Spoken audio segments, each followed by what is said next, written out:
نحمده ونصلي على رسوله الكريم أما بعد فأعوذ بالله من الشيطان الرجيم بسم الله الرحمن الرحيم رب اشرح لي صدري ويسر لي أمري واحلل عقدة من لساني يفقهوا قولي اللهم أرنا الحق حقا وارزقنا اتباعه وأرنا الباطل باطلا وارزقنا اجتنابه آمین یا رب العالمین۔ سورۃ الفاتحہ، مرکزی مضمون اس کا دعا اور اس کے آداب ہیں۔ ذیلی مضامین 4 ہیں۔ نمبر 1 اللہ تعالیٰ کا تعارف ہے، بلکہ یوں کہیں کہ عقیدہ توحید بیان کیا گیا ہے۔ نمبر 2 اللہ اور بندے کے درمیان میثاق کا ذکر ہے، اللہ اور بندے کے درمیان معاہدہ ہے جس کا ذکر ہے۔ نمبر 3 ہدایت کی دعا ہے اس میں، اور نمبر 4 انسانوں کی 3 بڑی بڑی اقسام کا ذکر کیا گیا ہے، جس میں کہ ہمیشہ سے انسانیت تقسیم رہی ہے۔ زمانہ نزول تقریباً آغاز وحی سے لے کے اور 3 سال کے بعد تک کا ہے۔ اس کے فضائل بہت ہیں سورہ فاتحہ کے، جیسے کہ ہم نے بات کی تھی پہلے بھی کہ یہ پہلی مکمل سورت ہے جو آپ صلی اللہ علیہ وسلم پر نازل ہوئی۔ اس سے پہلے چند متفرق آیات نازل ہوئی تھیں، جس میں سورہ علق کی آیات آتی ہیں، سورہ مزمل، سورۃ المدثر، سورۃ القلم۔ ان کی چند آیات شروع کی ابتدائی آیات نازل ہوئیں، لیکن مکمل سورت یہ پہلی ہے جو آپ پر نازل ہوئی۔ بعض علماء کے مطابق یہ 5ویں وحی ہے جو کہ آپ پہ نازل ہوئی تھی۔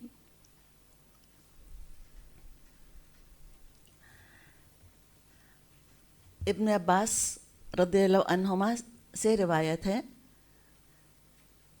کہ ایک دفعہ جبریل علیہ السلام نبی اکرم صلی اللہ علیہ وسلم کے پاس بیٹھے ہوئے تھے۔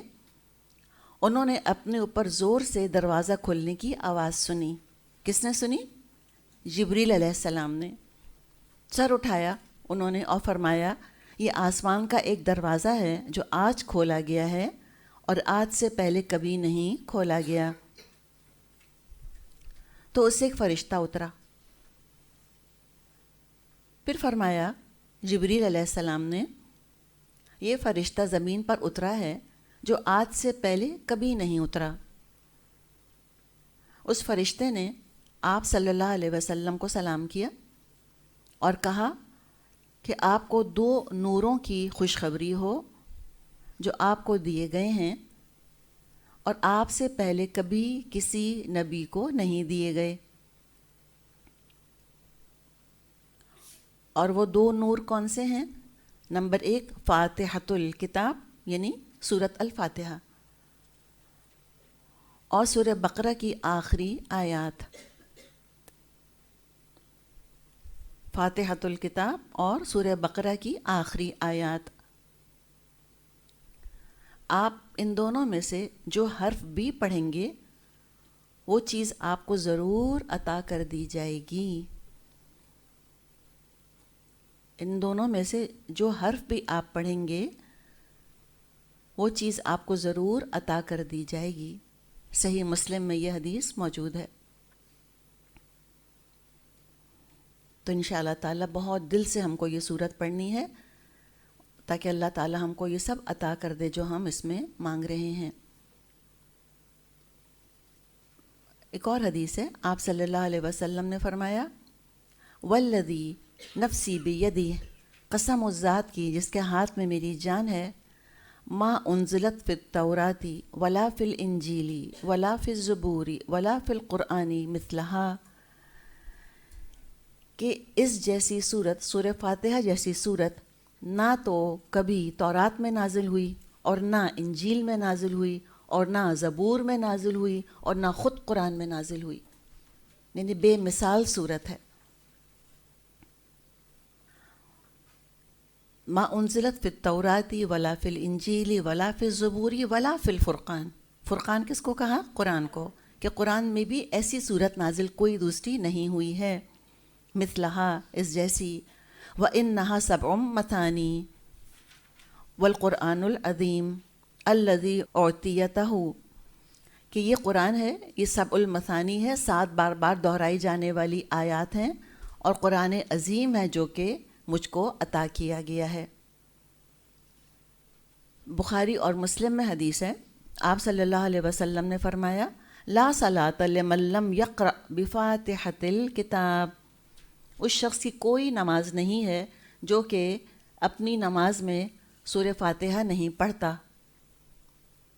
تو کیا کہا گیا؟ سورہ فاتحہ نہیں پڑھتا. پڑھنا کس کو کہتے ہیں؟ ذرا مجھے آپ اپنے ہونٹوں سے کر کے تو بتائیں. جب کوئی چیز پڑھی جاتی ہے تو کیسے پڑھی جاتی ہے بتائیں ذرا. ہونٹوں کا ایکشن بتائیں. ہونٹ ہلتے ہیں؟ کوئی ووکل کارڈز میں حرکت فیل ہوتی ہے؟ بعض لوگوں کو دیکھا گیا ہے کہ وہ نماز پڑھنے کھڑے ہوتے ہیں اور وہ سائلنٹ ہوتے ہیں، ان کے ہاتھ بندھے ہوتے ہیں اور وہ کھڑے ہوتے ہیں. یہ پڑھنا نہیں ہے، یہ نماز نہیں ہوتی اس طرح سے. اس لیے کہ خاموشی کے ساتھ تدبر ہوتا ہے. اللہ نے یہ نہیں فرمایا کہ تم نماز میں تدبر کر لیا کرو. نماز تدبر کا نام نہیں. کیا آتا ہے؟ نماز کو پڑھنا ہوتا ہے. جو کچھ اس میں آ رہا ہے، جو ہم کو صورتیں پڑھنی ہیں وہ پڑھنی ہوتی ہیں. آواز نہ نکلے بے شک، لیکن جتنا ہمارا یہ ووکل اپیریٹس ہے، زبان، ہونٹ، ہمارے ووکل کارڈز، ان سب میں موومنٹ ہونی چاہیے، ان سب میں حرکت ہونی چاہیے. خود انسان کو محسوس ہونا چاہیے کہ میرے ہونٹ، میری زبان اور میرا گلا، میرا حلق، یہ سب ہل رہا ہے. اگر یہ فیل نہیں ہو رہا تو یہ پڑھنا نہیں ہوتا. پھر بہت خوبصورت ایک حدیث ہے، حدیث قدسی، جس میں کہ اللہ تعالیٰ نے فرمایا ہے قسمت الصلاۃ بینی و بین عبدی نصفین. اللہ تعالیٰ فرماتا ہے کہ میں نے نماز کو اپنے اور اپنے بندے کے درمیان آدھا آدھا تقسیم کر لیا ہے. اور یہاں نماز کس کو کہا گیا ہے؟ سورۃ الفاتحہ کو، اسی کو نماز کہا گیا. تو اللہ تعالیٰ فرماتا ہے کہ جب بندہ کہتا ہے الحمد للہ رب العالمین، اللہ تعالیٰ فرماتا ہے حمدنی عبدی، میرے بندے نے میری حمد کی. جب بندہ کہتا ہے الرحمن الرحیم، اللہ تعالیٰ فرماتا ہے اثنا علیہ عبدی، میرے بندے نے میری ثنا کی، میری تعریف کی. پھر جب بندہ کہتا ہے مالکی یوم الدین، اللہ تعالیٰ فرماتا ہے مجدنی عبدی، میرے بندے نے میری بزرگی بیان کی، میری بڑائی بیان کی، میری عظمت بیان کی. پھر جب بندہ کہتا ہے ایاک نعبد و ایاک نستعین، اللہ تعالیٰ فرماتا ہے ھذا بینی و بین عبدی، یہ میرے اور میرے بندے کے درمیان ہے. ولعبدی ما سأل، اور میں نے اپنے بندے کو دیا جو اس نے مانگا. کیا مانگا؟ مدد مانگی اللہ تعالیٰ کی. پھر بندہ کہتا ہے اہدنا الصراط المستقیم صراط الذین انعمت علیہم غیر المغضوب علیہم ولا الضالین، اللہ تعالیٰ فرماتا ہے ھذا لعبدی، یہ میرے بندے کے لیے ہے. ولعبدی ما سأل، اور میں نے اپنے بندے کو دیا جو اس نے مانگا. انعام یافتہ لوگوں کا راستہ مانگتا ہے اور میرے غضب سے بچنا چاہتا ہے اور گمراہی سے بچنا چاہتا ہے، تو میں نے اس کو دے دیا جو اس نے مجھ سے مانگا. تو بہت دل سے مانگنا ہے ہم کو انشاءاللہ تعالیٰ، اس لیے کہ اللہ تعالیٰ غافل دل کی دعا نہیں سنتا. چونکہ اتنی عظیم صورت ہے تو نہ صرف اس کی عظمت اس کے الفاظ میں ہے، بلکہ اس کی اپنی تاثیر ہے. پورے ایمان کے ساتھ، پورے یقین کے ساتھ اس کو دم بھی کرنا چاہیے. اس میں جسمانی بیماریوں کی بھی شفا ہے، اس میں زہر کی شفا ہے، اور دیوانگی کی، جنون کی شفا ہے اس کے اندر. تو جسمانی بیماریاں ہوں تو جہاں ہم علاج کرتے ہیں، دوا وغیرہ کرتے ہیں، تو دوا کرنا بھی سنت ہے اور دعا کرنا بھی سنت ہے. اور آپ صلی اللہ علیہ وسلم سے اس چیز کا ثبوت ہم کو ملتا ہے کہ سورہ فاتحہ بیماری میں دم کرنی چاہیے. تو اس کو پڑھیں اور پڑھ کر اپنے اوپر دم کر لیں. ہو سکتا ہے کہ بیماری دور ہونے میں وقت لگے، لیکن انشاءاللہ اللہ نے چاہا تو ضرور دور ہوگی، یا کم از کم اس کے اندر کمی ضرور واقع ہو جائے گی. اگر زہر بھی کسی کو کھلا دیا گیا، کوئی بچھو نے کاٹ لیا مثال کے طور پہ، یا سانپ نے کاٹ لیا، اس کے کاٹے کا بھی اس کے اندر علاج ہے، اس کی بھی شفا ہے. یا کسی کو جنون ہو گیا ہے، کوئی دیوانگی اگر طاری ہو گئی ہے، اس جیسی جسمانی تکلیفوں کے لیے بھی اللہ نے اس میں شفا رکھی ہے. عرب جس چیز سے بھی محبت کیا کرتے تھے، جو چیز بھی ان کے اپنے فائدے کی ہوتی تھی، وہ اس کے بہت سارے نام رکھ لیا کرتے تھے. تو ہم امیجن کر سکتے ہیں کہ سورہ فاتحہ کے انہوں نے کتنے نام رکھے ہوں گے. ایک اس کا نام سورہ فاتحہ تو مشہور اور معروف ہے، جانا پہچانا ہے. اس کو سورۃ الحمد بھی کہا جاتا ہے. الشافیہ شفا دینے والی، الکافیہ کفایت کر لینے والی، ام القرآن قرآن کی بنیاد، اساس القرآن اساس بھی بنیاد ہی کو کہتے ہیں. جو قرآن میں بنیادی مضامین ہیں ان سب کا خلاصہ سورہ فاتحہ میں موجود ہے. سورۃ الصلاۃ بھی اس کو کہتے ہیں، اس لیے کہ خود اللہ تعالیٰ نے اس کو صلاۃ کہا ہے. قسمت الصلاۃ بینی و بین عبدی نصفین، سورۃ الصلاۃ کہلاتی ہے. سورۃ الشکر بھی کہلاتی ہے، اور اس میں تو ہے ہی دعا، سورۃ الدعا بھی اس کا ایک نام ہے. ابھی جو ہم نے بات کی کہ یہ ام القرآن کہلاتی ہے، اساس القرآن کہلاتی ہے، اور وجہ یہ بیان کی ہم نے کہ اس میں قرآن کے تمام بنیادی مضامین آ گئے ہیں. علماء کے مطابق قرآن کے جتنے مضامین ہیں، جو بھی قرآن کے سبجیکٹس ہیں، اس کو 7 کیٹیگریز میں ڈیوائڈ کیا جا سکتا ہے، 7 براڈ کیٹیگریز کے اندر. اور وہ کیا کیا ہیں؟ نمبر 1، اللہ کی تعریف، توحید کا عقیدہ. تعریف سے مطلب ہے تعارف، انٹروڈکشن، کہ اللہ کون ہے، اللہ کیسا ہے، اسی کو تو توحید کہتے ہیں. توحید صرف اللہ کو ماننے کا تو نام نہیں ہے. توحید کا مطلب ہے اللہ کو ویسا مانو جیسا اللہ نے خود بتایا اپنے بارے میں. تو ابتدائی آیات میں اللہ تعالیٰ کی صفات اور اللہ کی حمد و ثنا آ گئی ہے اس میں. نمبر 2، نبوت. اب ہم کہیں کہ نبوت کا ذکر تو ہم نے نہیں پڑھا اس کے اندر، لیکن انشاءاللہ ہم دیکھیں گے کہ نبوت کا بھی اس کے اندر ایک ذکر موجود ہے. خاص طور پر جو اللہ تعالیٰ کے نام ہیں الرحمن الرحیم، تو اللہ کی رحمت تقاضا کرتی ہے اس بات کا کہ لوگوں کے ہدایت کا بندوبست کیا جائے اور لوگوں کو بھٹکنے کے لیے نہ چھوڑا جائے، شیطان کے حوالے نہ کر دیا جائے. پھر نمبر 3، آخرت، یوم الدین کا ذکر آ گیا، مالکی یوم الدین، آخرت کا ذکر بھی آ گیا اس میں. نمبر 4، جب ہم مانگتے ہیں کہ اہدنا الصراط المستقیم، تو صراط مستقیم کیا ہے؟ دراصل یہ احکام ہیں، شریعت جو اللہ تعالیٰ نے نازل کی، یہی سیدھا راستہ ہے، یہی درست راستہ ہے. تو احکامات بھی کا ذکر بھی، یعنی کہ ریفرنس مل گیا احکامات کا بھی. پھر نمبر 5، قرآن میں وعدے آتے ہیں، اللہ تعالیٰ بشارتیں دیتا ہے.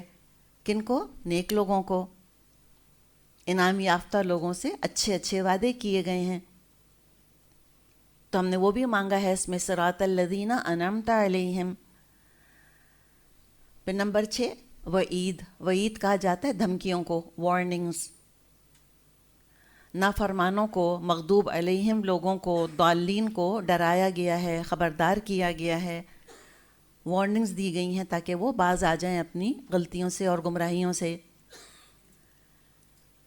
اور 7واں جو موضوع ہے قرآن کا وہ قصص ہیں، قاف کے نیچے زیر ہے، قاف صاد صاد، قصص. قصص کیا؟ اچھے برے لوگوں، اچھی بری قوموں کی داستانیں. وہ صراط الذین کے اندر وہ سب سمٹ گیا. تو ہم قوم ہود کی، قوم لوط کی، قوم فرعون کی کہانیاں انشاءاللہ تعالیٰ قرآن میں پڑھیں گے. جہاں تک سورہ فاتحہ کے پڑھے جانے کا تعلق ہے، تو یہ دنیا میں سب سے زیادہ پڑھا جانے والا کلام ہے، اور یہ قرآن کی سب سے زیادہ پڑھی جانے والی سورت ہے۔ کس طرح سے؟ دیکھیں، اگر دنیا میں مثال کے طور پہ 1.8 بلین کہا جاتا ہے کہ مسلمز ہیں، ٹھیک ہے، تو آپ کا کیا خیال ہے کہ 1.8 بلین مسلمز میں سے کتنے ہیں جو کہ نماز پڑھتے ہوں گے 5 وقت؟ ایک کوئی آپٹمسٹک ایسٹیمیٹ؟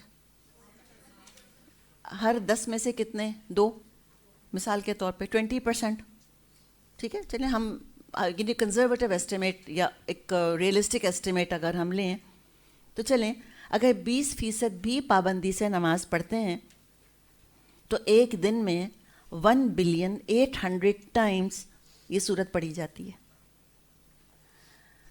اور یہ خالی ہم نماز کا ذکر کر رہے ہیں۔ اس کے علاوہ جو قرآن پڑھا جاتا ہے، لوگ قرآن کی تلاوت کرتے ہیں، اس کے علاوہ جو لوگ شفا کے لیے اس کو پڑھ کے دم کر رہے ہوتے ہیں، اور پھر رمضانوں میں قرآن ختم کیے جاتے ہیں، پھر تراویحوں میں قرآن پڑھا جاتا ہے، وہ سارا اگر ہم جمع کر لیں تو بلینز میں اس کی تعداد پہنچ جاتی ہے۔ تو یہ جو ہم نے ذکر کیا کہ 1,800,000,000 ٹائمز، یہ تو ایک دن کا ذکر کیا ہے ہم نے، 24 آورس کا، جو خالی نماز میں پڑھی جاتی ہے۔ 5 دفعہ نماز اگر کوئی پڑھتا ہے تو اتنی تعداد اس کی بنتی ہے۔ اس کے علاوہ پھر ہم خود ہی اندازہ لگا سکتے ہیں کہ کتنی کثرت کے ساتھ یہ سورت پڑھی جاتی ہے۔ ایک اور چیز جس کا کہ نماز ہی سے تعلق ہے اور قرآن کے آغاز سے بھی اس کا تعلق ہے، وہ ہے تعوذ، تا عین واو ذال۔ نماز میں سورہ فاتحہ کی تلاوت سے پہلے اعوذ باللہ من الشیطان الرجیم ضرور پڑھ لینا چاہیے۔ سورہ نحل میں اللہ تعالیٰ نے فرمایا ہے فَإِذَا قَرَأْتَ الْقُرْآنَ، جب تم قرآن کی تلاوت کیا کرو تو کیا کرو؟ فَاسْتَعِذْ بِاللَّهِ مِنَ الشَّيْطَانِ الرَّجِيمِ، تو اللہ کی پناہ حاصل کر لیا کرو شیطان مردود سے۔ تو تعوذ پڑھنی ضروری ہے، اس کے بعد پھر بسم اللہ پڑھ لینی چاہیے، اور بسم اللہ پڑھنی ضروری ہے۔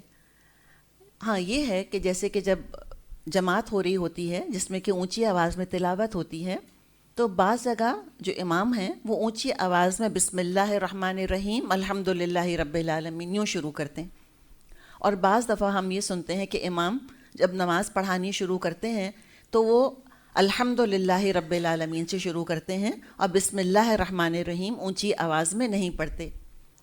تو اس میں تو اختلاف ہو سکتا ہے کہ بسم اللہ الرحمن الرحیم اونچی آواز میں پڑھنا ہے یا کم آواز میں پڑھنا ہے، لیکن پڑھنا ضروری ہے۔ دیکھیں میں اور آپ تو امام نہیں ہیں نا، میں تو یا آپ تو جا کے تلاوت نہیں کر رہی، آپ تو مسجد میں امامت نہیں کر رہی، وہ تو مرد کر رہے ہوتے ہیں، تو ہم نے اس کا بھی مسئلہ دیکھ لیا۔ اب میں اور آپ جو ہم گھر میں نماز پڑھ رہے ہوتے ہیں، ہم الحمدللہ سے شروع نہ کریں تلاوت نماز کے اندر، بسم اللہ الرحمن الرحیم سے کریں، پریفریبلی کس سے شروع کریں؟ اعوذ باللہ من الشیطان الرجیم بسم اللہ الرحمن الرحیم۔ اگر کسی نے بسم اللہ الرحمن الرحیم نہیں پڑھا اور الحمد للہ رب العالمین سے اپنی نماز میں سورہ فاتحہ کی تلاوت شروع کر دی تو وہ ناقص ہوگی، انکمپلیٹ ہوگی۔ یہ بخیال بہت سے لوگوں کو اس کا علم نہیں ہے، بعض دفعہ وہ ڈائریکٹلی الحمد کے اوپر آ جاتے ہیں، اس لیے کہ بعض علماء نے بسم اللہ الرحمن الرحیم کو سورہ فاتحہ کا حصہ قرار دیا ہے، وہ کہتے ہیں اس پارٹ آف سورہ فاتحہ۔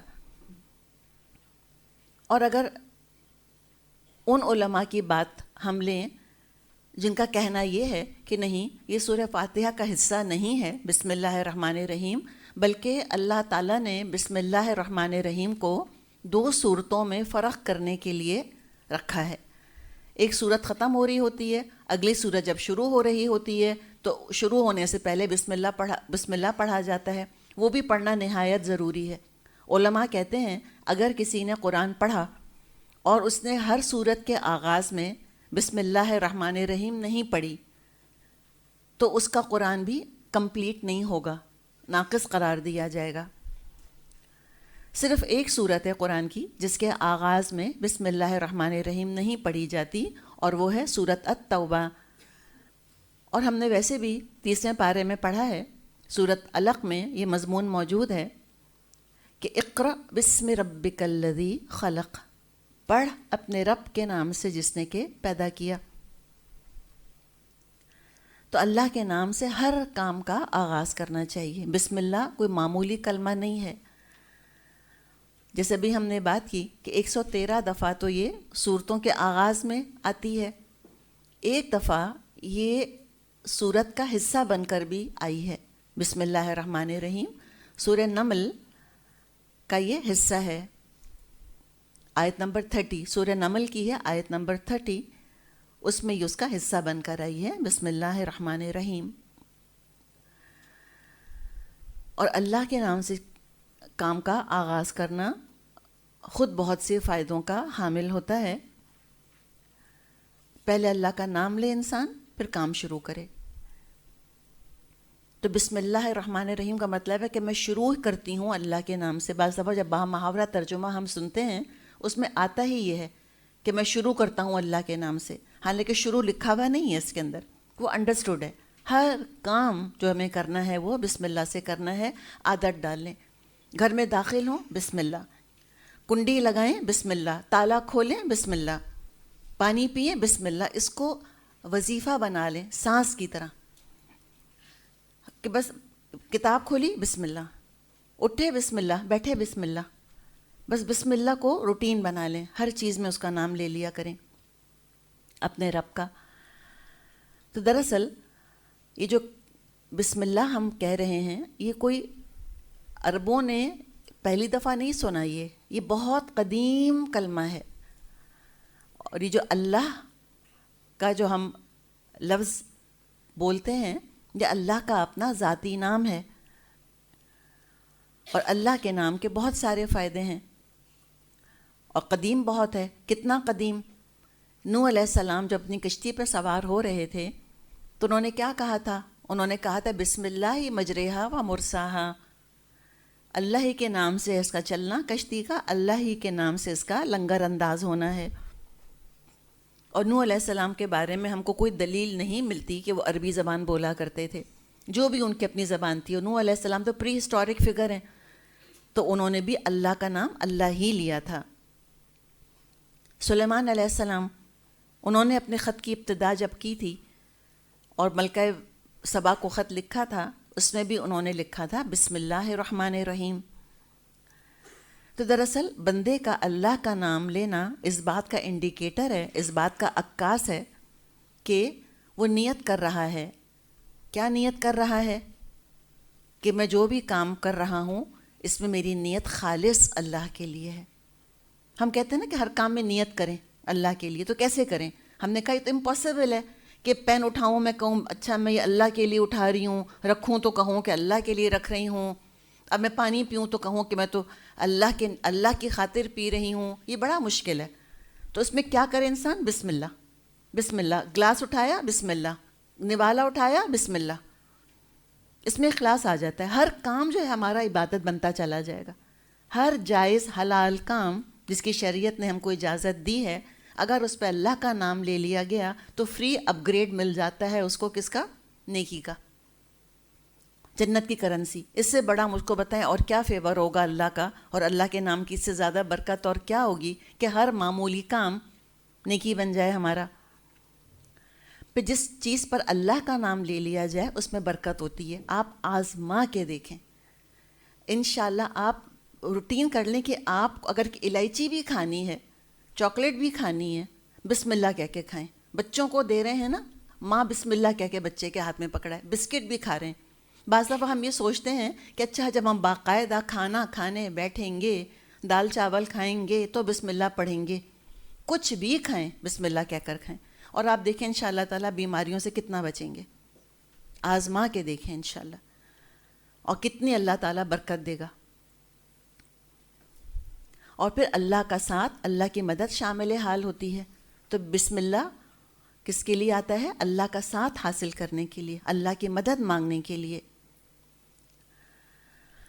اور جب ہم بسم اللہ پڑھ لیتے ہیں تو ایک طرح سے ہم اقرار کر رہے ہوتے ہیں کہ اللہ تعالیٰ ہم کو یاد ہے کہ جو چیز بھی میں استعمال کر رہی ہوں اللہ تو اس کا مالک ہے، تیرے نام سے میں اس کو استعمال کر رہی ہوں۔ مالک کے نام سے اس کی ملکیت استعمال کی جا رہی ہے۔ مثال کے طور پہ اگر ہم نے کوئی بہت اچھا سا لباس پہنا ہوا ہے اور وہ ہمارا اپنا لباس نہیں ہے، بہن کا ہے، بہن سے لے کے پہن لیا، کوئی کہتا ہے بہت خوبصورت ڈریس ہے، تو آٹومیٹکلی ہم کہتے ہیں نا کہ اچھا میری بہن کا ہے یہ، جو اس کا مالک ہوتا ہے اس کا نام لے لیتا ہے انسان۔ تو جو چیز استعمال کریں، مالک کون ہے؟ اللہ، اللہ کا نام لے لیا کریں۔ پلین کرٹسی ہے اس کے اندر، سمپل ایٹیکیٹس ہیں۔ اور بسم اللہ اس بات کا بھی اظہار ہے کہ جو مالک ہے، جس کی نعمت استعمال ہو رہی ہے، اس کے بارے میں ہم جانتے ہیں کہ میرے مالک کا کیا حکم ہے کہ یہ چیز کیسے استعمال کرنی ہے مجھ کو، اور اس کی نافرمانی میں وہ استعمال نہ کی جائے۔ تو یہ بسم اللہ معمولی چیز نہیں ہے، بہت بھاری کلمہ ہے، بہت بابرکت کلمہ ہے۔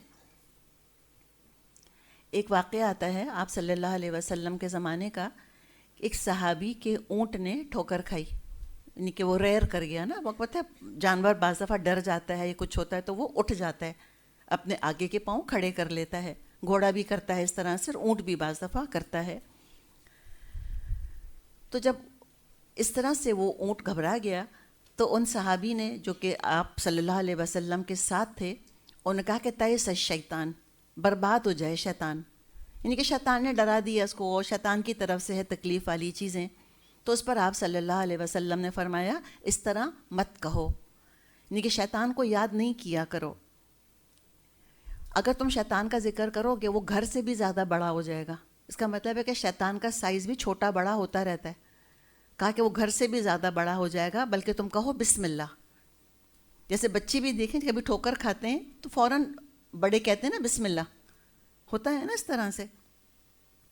تو آپ صلی اللہ علیہ وسلم نے فرمایا کہ تم کہو بسم اللہ، شیطان ذرے سے بھی چھوٹا ہو جائے گا۔ اگر ہم بغیر بسم اللہ کہے گھر میں داخل ہوں گے، ہمارے ساتھ کون داخل ہوگا؟ شیطان داخل ہوگا۔ اگر ہم بغیر بسم اللہ کہے کھائیں گے، کون ساتھ شامل ہو رہا ہے؟ شیطان شامل ہو رہا ہے۔ بغیر بسم اللہ کہے میں نے پانی اٹھا کے پی لیا، کون شامل ہو گیا اس کے اندر؟ شیطان شامل ہو گیا۔ آپ دیکھیں بچے کتنے بیمار ہوتے ہیں آج کل، خود بیماریاں کتنی بڑھ گئی ہیں، اس لیے کہ بسم اللہ کا استعمال بہت کم کر دیا ہے ہم نے۔ تو اللہ سے دعا کریں کہ اللہ تعالیٰ میں ہر کام کا آغاز بسم اللہ سے کیا کروں، ہر کام کا آغاز۔ بہت ساری دعائیں تو ہم کو نہیں آتی، ایک دعا تو آتی ہے بسم اللہ الرحمن الرحیم۔ تو یہ تھوڑی سی باتیں بسم اللہ کے بارے میں تھیں۔ اب ہم الحمدللہ شروع کرتے ہیں۔ پہلی آیت ہے الحمدللہ رب العالمین، کل شکر اور تعریف اللہ ہی کے لیے ہے جو تمام کائنات کا رب ہے۔ الحمد، اس کے دو ترجمے کیے جاتے ہیں، شکر اور تعریف، لیکن دیکھا جائے تو یہ بہرحال انکمپلیٹ، ناقص قسم کا ترجمہ ہے۔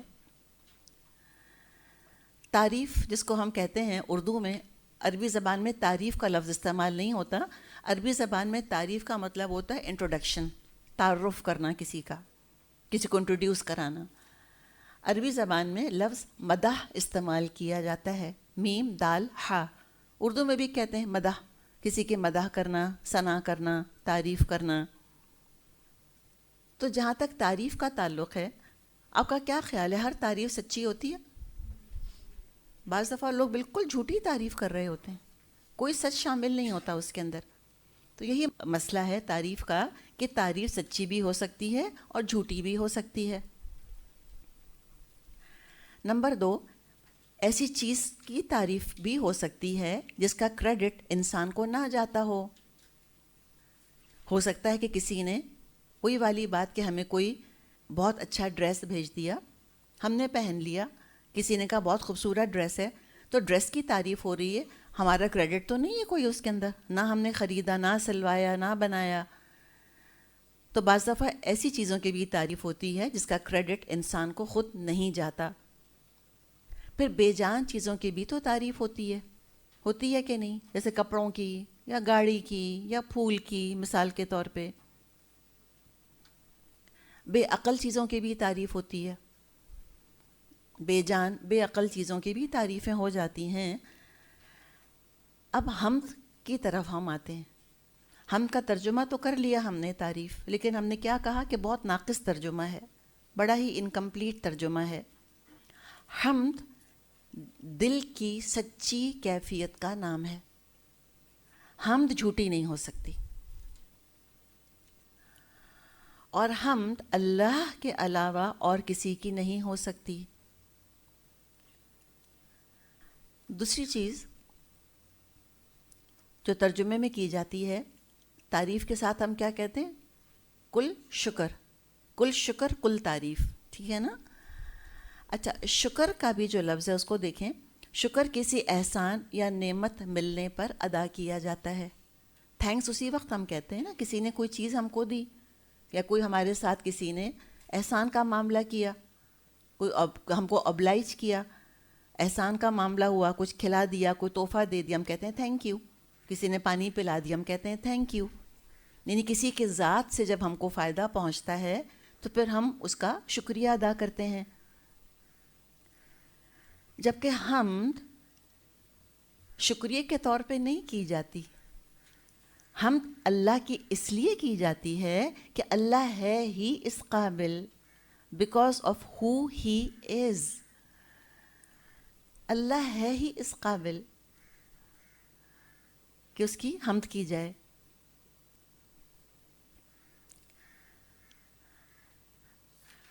اچھا، ایک اور آپ رول ذہن میں رکھیں کہ دیکھیں آپ نے گرامر میں کیا پڑھا ہے، کلمے کی کتنی اقسام ہوتی ہیں؟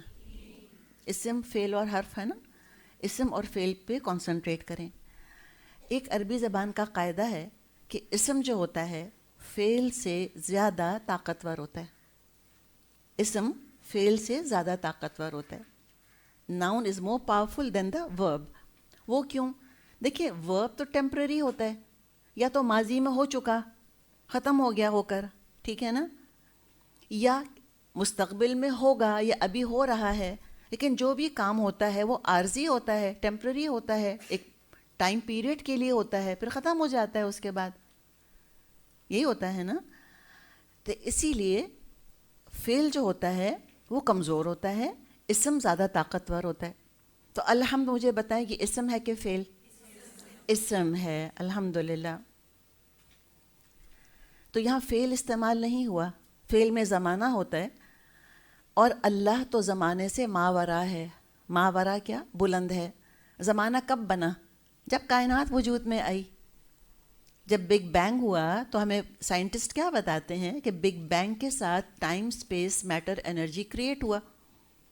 تو ٹائم تو مخلوق ہے، تو اللہ کی جو حمد ہے وہ کسی وقت کے ساتھ تو محدود ہو ہی نہیں سکتی۔ اللہ تو اس وقت بھی قابل تعریف تھا جب کائنات نہیں بنی تھی، اور اللہ تعالیٰ کو کسی فائل کی ضرورت نہیں ہے کہ وہ اس کی حمد کرے، وہ اپنی ذات میں خود محمود ہے۔ نعوذ باللہ، اللہ میرا اور آپ کا محتاج نہیں ہے کہ کوئی حمد کرنے والا ہوگا تو اللہ کی حمد ہوگی۔ اللہ اس وقت بھی قابل حمد تھا جب کوئی نہیں تھا، اور اس وقت بھی قابل حمد ہوگا جب کوئی نہیں ہوگا۔ تو اللہ تعالیٰ کی حمد ٹیمپرری نہیں ہے، فائنائٹ نہیں ہے، محدود نہیں ہے، عارضی نہیں ہے۔ اللہ کی حمد لامحدود ہے، انفینٹ ہے، دائمی ہے، پرماننٹ ہے، اور اللہ کسی کا محتاج نہیں اپنی حمد کے لیے۔ اللہ مخلوق کا محتاج نہیں، اس کو فائل کی ضرورت نہیں ہے، اپنی جگہ خود کافی ہے حمد، لیکن ال بھی لگ گیا ہے اس کے اوپر، الحمد، کل حمد، ہر طرح کی حمد۔ کسی مخلوق کی جب تعریف ہوتی ہے دراصل وہ اللہ ہی کی تعریف ہے۔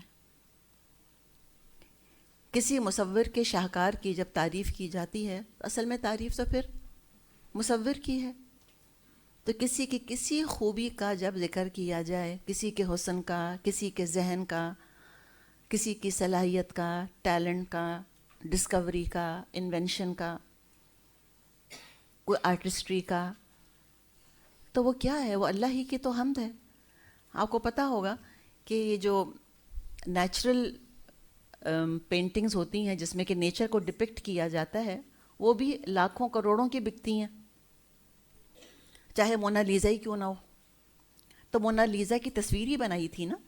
مونا لیزا کو کس نے بنایا تھا؟ اللہ نے بنایا تھا. سن رائز ہے، سن سیٹ ہے، اس کو خالی کاپی کر رہے ہیں نا، نقل ہی اتار رہے ہیں نا. اصل سن رائز سن سیٹ کس کا ہے؟ کس نے دکھایا؟ اللہ نے. اور اللہ مفت دکھاتا ہے مجھ کو اور آپ کو. ہم سے اللہ چارج نہیں کرتا کہ تم پیسے دو اس کے.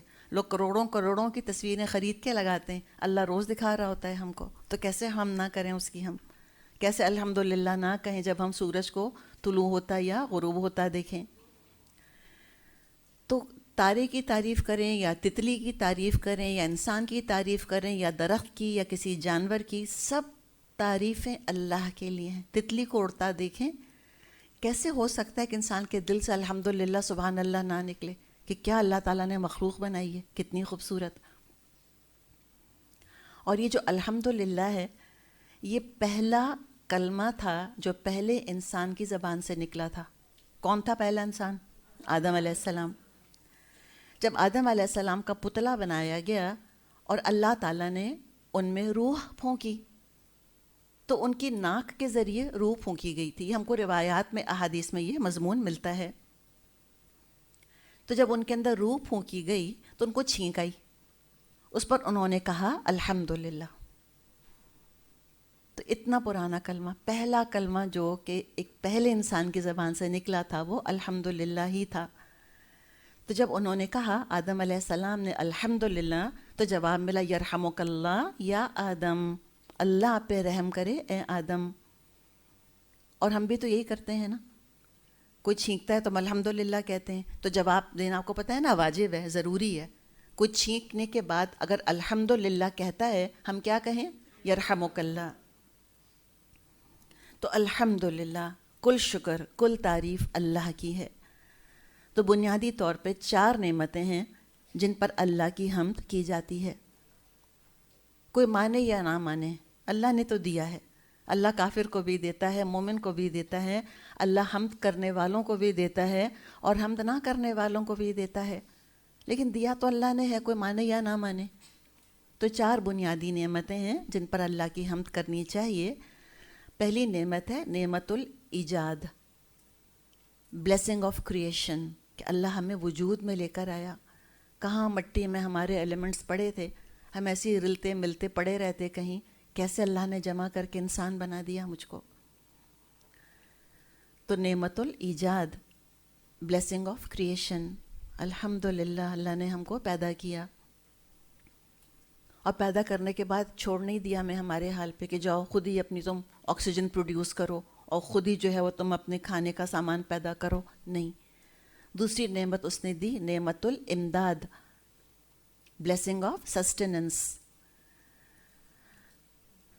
نعمت الامداد، امداد مدد کی، ہماری زندگی کو ممکن بنایا، سارے سامان مہیا کر دیے. Blessing of sustenance. اور یہ تو اللہ تعالیٰ نے جانوروں کو بھی 2 چیزیں دی ہوئی ہیں، نعمت الایجاد اور نعمت الامداد. مٹی کا کیڑا بھی اپنا کھانا پا لیتا ہے مٹی کے اندر.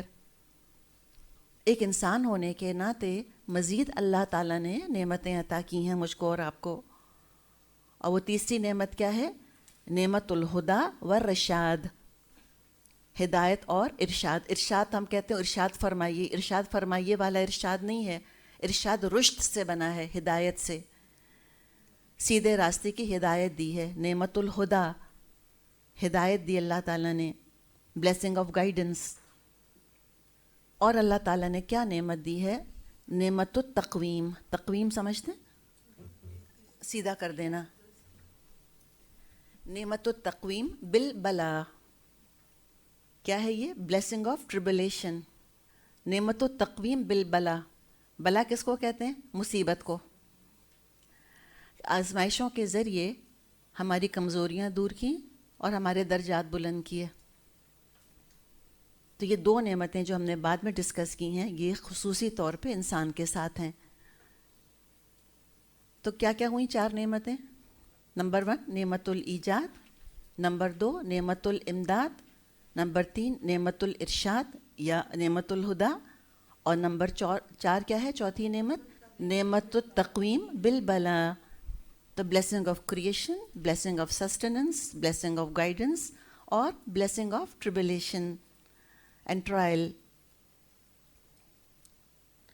تو کوئی مشکل مصیبت آئے تو وہ کیا ہے؟ blessing in disguise ہے، حقیقت ہے، اس میں کوئی ایگزیجریشن نہیں ہے، کوئی مبالغہ نہیں ہے اس کے اندر۔ اگر انسان واقعی اللہ کے ساتھ جڑا ہوا ہے تو مصیبت بھی اس کے لیے نعمت ہے، اور اللہ سے جڑا ہوا نہیں ہے تو فرعون کی بادشاہت بھی مصیبت ہے اس کے لیے، عذاب ہے اس کے لیے۔ اب جو نعمتیں ہیں ہم ان کو استعمال کرتے رہتے ہیں یہاں تک کہ ہم کو موت آ جاتی ہے، اور یہ چاروں نعمتیں جن کا ہم نے ذکر کیا یہ موت کے ساتھ اپنے اختتام کو پہنچ جاتی ہیں، چھن جاتی ہیں۔ تو نعمتیں تو ختم ہو جاتی ہیں، لیکن نعمتوں پر اللہ کی حمد کرنا ہمیشہ ہمیشہ باقی رہنے والی چیز ہے، جو ہم کو ابد تک فائدہ پہنچاتی رہے گی۔ تو اس کے بارے میں علماء کہتے ہیں کہ اللہ کی نعمت پر حمد کرنا نعمت سے زیادہ افضل ہے۔ بتائیں ہے کہ نہیں ہے؟ نعمت ملنے پہ حمد کرنا، پانی پی کے الحمدللہ کہنا، تو شروع کیسے کرنا ہے پینا؟ بسم اللہ، اور بسم اللہ کے بعد جب پی لیا تو پھر کیا کہنا ہے پینے کے بعد؟ الحمدللہ۔ تو یہ دیکھیں پانی کب تک پئیں گے؟ جب تک زندہ ہیں جب تک پئیں گے نا، اس کے بعد تو نہیں پی سکتے، پھر تو ختم پانی کی نعمت۔ لیکن جو پانی پینے کے بعد الحمدللہ کہا تھا یہ کب تک چلے گا؟ ابد ابد ابد تک، ہمیشہ ہمیشہ اس کا اجر جاری رہے گا۔ تو اسی لیے وہ کہتے ہیں کہ نعمت پر اللہ کی حمد کرنا نعمت سے زیادہ افضل ہے۔ یعنی کیا کہتے ہیں؟ الحمدللہ علی الحمدللہ، اللہ کی حمد کرنا کہ اللہ نے توفیق دی اپنی حمد کرنے کی۔ کتنے لوگ ہیں جو اللہ کی نعمتیں استعمال کرتے ہیں اور توفیق نہیں ہوتی ان کو اللہ کا شکر ادا کرنے کی، ان کی زبان سے نہیں نکلتا الحمدللہ، ان کو سوائے شکایتوں کے اور سوائے بدقسمتی کے اور رونے کے ان کو کچھ نہیں اور سوچتا۔ اور ہم کون ہیں؟ حمادون ہیں، ہم حمادون۔ ہمارے تو رسول کا نام احمد، ہمارے تو رسول کا نام محمد صلی اللہ علیہ وسلم، اور ہم تو حمد کرنے والے ہیں کثرت کے ساتھ۔ انشاءاللہ تعالی ہم قرآن کا آغاز بھی کرتے ہیں، ہدایت کے سفر کا آغاز بھی کرتے ہیں کس کلمے سے؟ الحمدللہ۔ اور اللہ نے چاہا اور اللہ کی رحمت سے اگر ہم جنت میں چلے گئے تو وہاں داخل ہوتے ہوئے بھی جنتیوں کا جو کلمہ ہوگا الحمدللہ ہی ہوگا۔ الحمدللہ ہدانا لہذا، کہ اللہ تیرا شکر احسان تو نے ہمیں اس چیز کی ہدایت دے دی، ہم خود یہاں پہنچنے والے نہیں تھے اگر اللہ تو نے ہمیں ہدایت نہ دی ہوتی۔ حدیث میں آتا ہے، صحیح مسلم میں حدیث ہے، سبحان اللہ تملأ المیزان، کہ سبحان اللہ کہنا میزان کو بھر دیتا ہے۔ کہتے ہیں موازین کا ذکر پڑھ چکے ہیں ہم 30 پارے کے اندر، فمن ثقلت موازینہ، تو کیا چیز ہے جو کہ میزان کو بھاری کرے گی؟ سبحان اللہ کہنا بھر دیتا ہے میزان کو۔ وسبحان اللہ والحمد للہ تملأان ما بین السماوات والارض، سبحان اللہ اور الحمد للہ کہنا بھر دیتا ہے جو آسمان اور زمین کے درمیان ہے۔ کوشش کریں ذرا زمین آسمان کے درمیان کی اسپیس کو بھرنے سے، کوئی دنیا کی چیز نہیں جو کہ اس ساری اسپیس کو، سارے خلا کو بھر دے۔ کیا چیز بھر دیتی ہے؟ سبحان اللہ اور الحمد للہ۔ کس نے کہا ہے یہ؟ الصادق والمصدوق، صادق مصدوق نبی اکرم صلی اللہ علیہ وسلم کو کہا جاتا ہے کہ وہ خود بھی سچے تھے، ان کی سچائی کی تصدیق اللہ نے کی ہے کہ یہ سچے ہیں۔ تو انہوں نے یہ بات فرمائی ہے، میرا ایمان ہے اس کے اوپر کہ ہاں حقیقت ہے کہ میرے منہ سے نکلا سبحان اللہ والحمد للہ، اور اس کلمے نے زمین اور آسمان کے درمیان کی جگہ کو بھر دیا۔ اتنا اللہ کے ہاں اجر ہے، اتنی دور نہیں ہے جنت جتنا کہ شیطان ہم کو دھوکہ دیتا ہے۔ آپ صلی اللہ علیہ وسلم نے فرمایا کہ جنت تمہارے جوتے کے تسمے سے بھی قریب ہے، تمہارے شو سٹریپ سے بھی زیادہ قریب ہے۔ تم نیت تو کرو، تم کرنے والے تو بنو، تم چلنے والے تو بنو۔ پھر دیکھو اللہ تمہاری طرف کیسے آتا ہے اور کیسے اللہ تعالیٰ تمہارے لیے آسانیاں کرتا ہے. لیکن اس کے لیے علم کی ضرورت ہے. علم کے بغیر تو سفر نہیں ہو سکتا.